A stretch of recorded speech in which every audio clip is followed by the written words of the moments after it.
तो दोस्तों, शकुंतला की कहानी महाभारत के आदि पर्व से लेकर पद्म पुराण और कालिदास की लिखी महान रचना अभिज्ञान शकुंतलम तक बिखरी हुई है। शकुंतला यानी शंकुतो मतलब कि पक्षियों की पली हुई।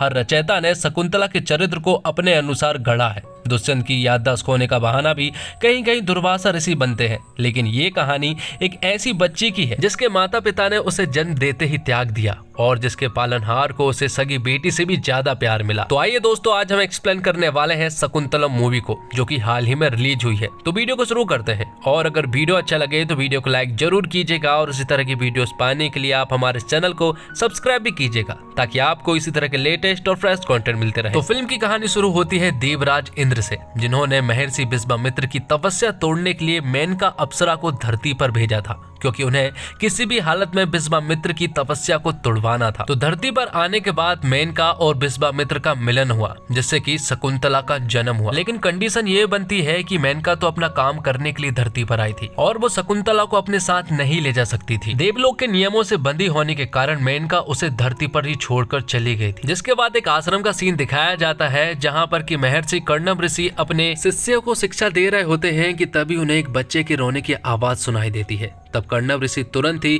उस बच्चे के पास जाते हैं जहाँ पर की शकुंतला थी, और वो शकुंतला को देखते ही समझ जाते हैं कि ये विश्वामित्र और मेनका की पुत्री है। और कर्णव ऋषि को ये भी मालूम है कि नियमों से बंदी होने के कारण मेनका उसे धरती पर ही छोड़ गई। तब कर्णव ऋषि ने शकुंतला को अपनी बेटी के रूप में स्वीकार कर लिया और पुत्री की तरह पाला, और बड़ी होकर वह कन्या अपनी माता मेनका की तरह परम सुंदरी हो गई। और फिर कुछ दिनों के बाद कुछ जंगली जानवरों ने कर्णव ऋषि के आश्रम में हमला कर दिया। वो लोग आश्रम को हानि पहुंचा रहे थे, लेकिन तभी यहाँ पर एंट्री होती है पुरु वंश के प्रतापी राजा दुष्यंत की, जिन्होंने आश्रम में आते ही सारे जंगली जानवरों को मारकर आश्रम के लोगों को बचा लिया था। अब आगे महाराजा दुष्यंत सभी को मारने के बाद जंगल में टहलने लगते हैं, और जब महाराजा दुष्यंत वहाँ पर टहल रहे होते हैं तभी यहाँ पर कुछ सखियां आती है, जो कि शकुंतला को ढूंढते ढूंढते यहाँ से गुजर रही थी। और तभी यहाँ पर महाराजा दुष्यंत ने पहली बार शकुंतला को देखा, और जैसे ही जब उन्होंने शकुंतला को देखा तो वो शकुंतला को दिल दे बैठते हैं। उन्हें शकुंतला से पहली नजर वाला प्यार हो गया था, और कहीं ना कहीं शकुंतला को भी महाराजा दुष्यंत से प्यार हो गया था।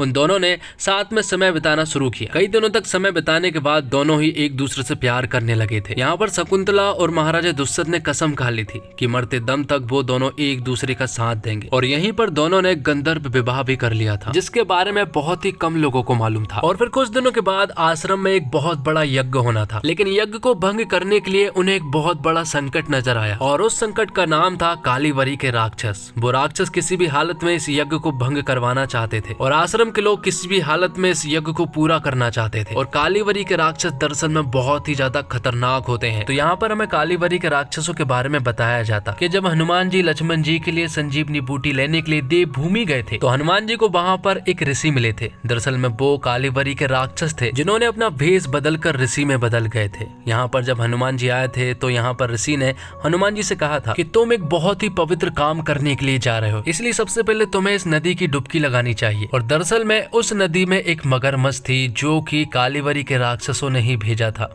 यहाँ पर हनुमान जी ने उस मगरमच्छ को आसानी से मार दिया था। आगे जाके मालूम चला कि वो मगरमच्छ दरअसल में श्राप के कारण मगरमच्छ बनी हुई थी, लेकिन हनुमान जी ने उसे श्राप मुक्त कर दिया था। जिसके बाद कालीवरी के राक्षस और हनुमान जी के बीच में एक जोरदार लड़ाई हुई थी, और उस लड़ाई में हनुमान जी ने कालीवरी के राक्षसों को खत्म कर दिया था। तो अब जो आश्रम में कालीवरी के राक्षस अटैक करने के लिए आए हैं, वो भी उन्हीं के वंशज है। यहाँ पर कालीवरी के राक्षस आश्रम को भंग करने के लिए बहुत बड़ी फौज लेकर आते हैं, लेकिन महाराजा दुष्यंत पहले से ही तैयार थे, और यहाँ पर वो कालीवरी के राक्षसों का डटकर सामना करते हैं, और ये जंग आसानी से जीत लेते हैं। जंग जीतने के बाद शकुंतला ने अभी तक कर्णव ऋषि को ये नहीं बताया था कि वो महाराजा दुष्यंत से प्यार करती है, और फिर आखिरकार शकुंतला ने महर्षि कर्णव को ये बता दिया था कि वो महाराजा दुष्यंत से प्यार करती है। और ये बात सुनने के बाद महर्षि कर्णव को भी कोई भी आपत्ति नहीं थी। जिसके बाद महाराजा दुष्यंत अपनी राजधानी हस्तिनापुर चले गए। जाते जाते वो शकुंतला से वादा करके गए कि जब भी वो वापस आएंगे तो वो उसे रानी की तरह अपने साथ लेकर जाएंगे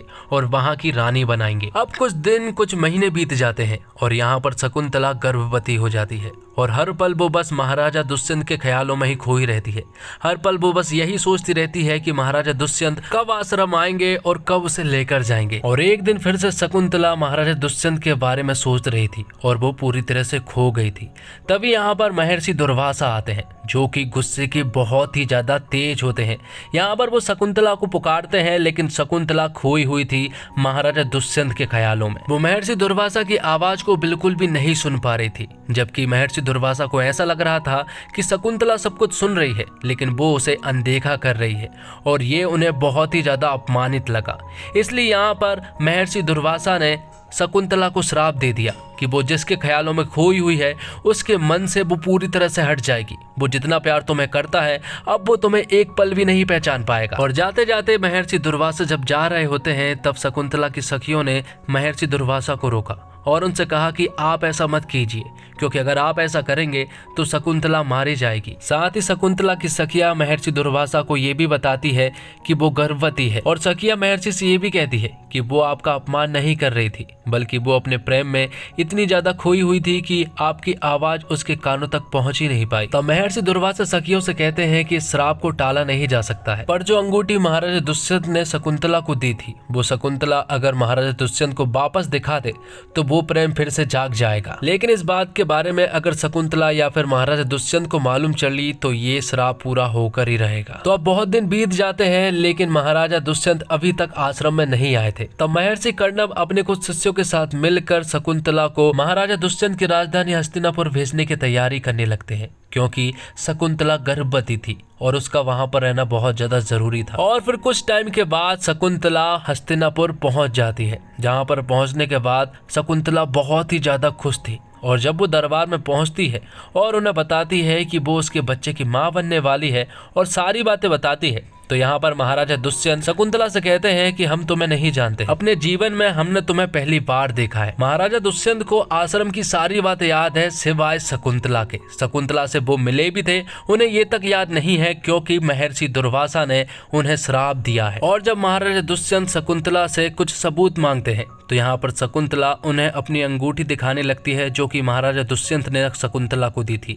लेकिन यहाँ हमें पता चलता है कि शकुंतला ने वो अंगूठी पानी में गिरा दी है, जिसके कारण अब उसके पास अंगूठी भी नहीं है। तब शकुंतला को भरे दरबार में बेइज्जत किया जाता है, उसे बुरी बुरी बातें सुनाई जाती है, जहाँ पर ढेर सारे मंत्री थे और सभी लोग शकुंतला के बारे में बुरी बुरी बातें कह रहे थे। और ये सब सुनने के बाद शकुंतला एक पल भी दरबार में नहीं रुकी और वो तुरंत ही वहां से भाग गई। और ऊपर से इंद्रदेव और मेनका भी ये सब कुछ देख रहे थे। उन्हें बहुत ज्यादा दुख हुआ कि उनकी बेटी शकुंतला के साथ ये सब कुछ हो रहा है। अब कुछ दिनों के बाद एक मछुआरा मछली पकड़ने के लिए जाता है और उसे एक बहुत ही अच्छी मछली मिलती है। उसे काटने पर उसे एक अंगूठी दिखाई पड़ती है, जो कि काफी कीमती लग रही थी। वो तुरंत ही लेकर उसे दरबार चला गया, जहाँ देखने के बाद महाराजा को मालूम चला कि ये अंगूठी तो उनकी है। और उसे देखते ही उन्हें वो सब कुछ याद आ गया जो कि उन्होंने शकुंतला के साथ किया था।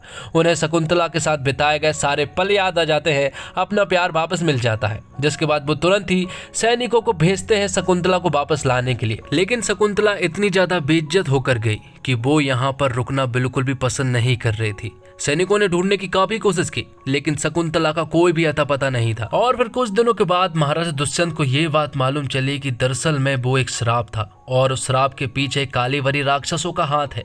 और हाल फिलहाल में भी वो फिर से उनके हस्तिनापुर पर आक्रमण करके यहाँ पर पूरा कब्जा करना चाहते हैं।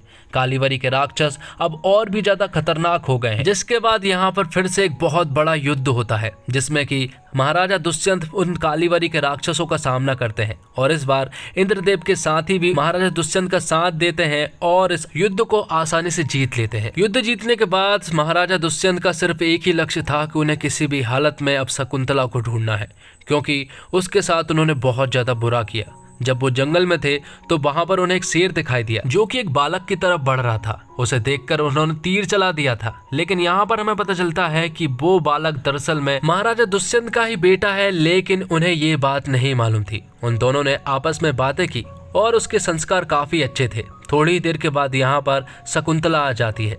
शकुंतला को देखने के बाद महाराजा दुष्यंत को बहुत ज्यादा अच्छा लगता है। वो यहाँ पर शकुंतला से माफी भी मांगते हैं, लेकिन शकुंतला उन्हें माफ नहीं करती है।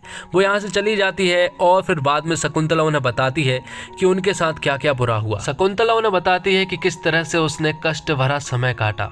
उसे प्यार तो मिल गया, लेकिन उस भरी सभा में जो उसने बेइज्जती फील की थी वो उसे कैसे भुला सकती है। और आखिर में शकुंतला अपने पति महाराजा दुष्यंत को माफ कर देती है, जिसके बाद महाराजा दुष्यंत उन्हें रानी बनाकर हस्तिनापुर ले जाते हैं और रानी का दर्जा देते हैं। तो दोस्तों, शकुंतला की कहानी अगर ध्यान से पढ़े तो यहाँ भी अन्य पौराणिक वर्णनों की तरह इसके पुरुष पात्र दुष्यंत को ये कहानी लिखने वालों ने हर जगह निर्दोष साबित करने के लिए पहले ही छेपक कथाएं गढ़ रखी है। लेकिन इसके बावजूद पौराणिक कथाओं में महिला सशक्तिकरण की ये पहली ऐसी स्थापित कहानी है जिसमें एक महिला अपने रूप पर मोहित हुए राजा से अपने बेटे के लिए न्याय की लड़ाई लड़ने का संकल्प लेती है। तो निर्देशक गुणशेखर ने ये कहानी आज के ऑडियंस के पसंद के अनुसार पेश की है। यही वजह है कि इसे फिल्म आते हुए कर्णव ऋषि आश्रम हो या बड़े पर्दे पर नजर आने वाला राजमहल, हिमालय जैसी जगह या फिर स्वर्ग, इन सभी को बड़ी खूबसूरती से दिखाया गया है। गुणशेखर उनके टेक्निकल सेटिंग्स और कंप्यूटर ग्राफिक्स के लिए जाने जाते हैं। इस फिल्म में भी एक जानी पहचानी कहानी है और उस कहानी को उन्होंने खूबसूरत लोकेशन को अपने अनुभव और खूबसूरत बनाने की कोशिश की है। कालिदास की लिखी हुई इस कहानी में क्रिएटिव लिबर्टी और बड़े बदलाव की जगह नहीं है। हालांकि इस फिल्म में कुछ संवाद बदल दिए गए हैं, लेकिन कहानी वही रखने की कोशिश की है। हालांकि आज की पीढ़ी इस तरह की कहानी से जुड़ने की संभावना कम ही करती है। फिल्म के डायलॉग्स आपको पौराणिक सीरियल या पुरानी फिल्म का एहसास दिलाते हैं और यही वजह है कि कई जगह पर आप इस फिल्म को कनेक्ट नहीं कर पाते हैं और 3D इफेक्ट की वजह से ये फिल्म देखने का अनुभव और मजेदार हो गया है। हालांकि शकुंतला और दुष्यंत के रोमांस के बावजूद फिल्म इंटरवल से पहले बोरिंग लगने लगती है, लेकिन दूसरे भाग में कहानी कई ट्विस्ट के साथ आगे बढ़ती है। इस कहानी के बीच में देवता और दैत्यों के युद्ध का चित्रांकन काफी शानदार तरीके से किया गया है, लेकिन दर्शक तुरंत समझ जाएंगे कि ये सब कुछ कंप्यूटर इफेक्ट है। वहीं बात करें एक्टिंग की, तो फिल्म के कलाकारों के एक्टिंग की बात करें तो समंथा ने शकुंतला के किरदार को पूरी तरह से जिया है। डबिंग और डायलॉग्स और ज्यादा असरदार हो सकते थे। देव मोहन भी दुष्यंत की भूमिका को न्याय दे रहे हैं। हालांकि समंथा के साथ साथ अल्लू आरा को भी इस फिल्म का प्रमुख आकर्षक कहा जा सकता है। और फिल्म के टेक्निकल पहलू की बात करें तो एक निर्देशक के रूप में गुणशेखर ने पैन इंडिया की पसंद को मद्देनजर रखते हुए अपनी अलग पहचान बनाने की कोशिश की है। फिल्म को देखकर यह कहा जा सकता है कि निर्देशक इसमें ज्यादा सफल रहे हैं। गुणशेखर कहीं पर भी कहानी से भटकते हुए नहीं दिखे। भले ही फिल्म के संवाद इतने प्रभावशाली ना हो, लेकिन इस कहानी को बड़े पर्दे पर देखना सुखद अनुभव है। खूबसूरत विजुअल फिल्म का एक प्रमुख आकर्षक होने के साथ साथ फिल्म की ताकत भी है। इसमें कोई शक नहीं है कि केवल 3D और विजुअल इफेक्ट से ही फिल्म को अलग स्तर पर ले जाया जा सकता है और गुणशेखर के विजन के साथ साथ इसका श्रेय सिनेमेटोग्राफी शेखर जोसेफ को भी जाता है। फिल्म की एडिटिंग भी कमाल की है। और इसी के साथ ये एक्सप्लेनेशन यहीं पर खत्म होता है। तो दोस्तों, उम्मीद करता हूँ आपको वीडियो पसंद आई होगी। वीडियो पसंद आई हो तो वीडियो को लाइक जरूर कीजिएगा और इसी तरह के वीडियोस पाने के लिए आप हमारे इस चैनल को सब्सक्राइब भी कीजिएगा, ताकि आपको इसी तरह के लेटेस्ट और फ्रेश कंटेंट मिलते रहे। और साथ ही अपना भी ख्याल रखिए, गर्मियों में पानी खूब पीजिए। जय हिंद, जय भारत, जय श्री राम।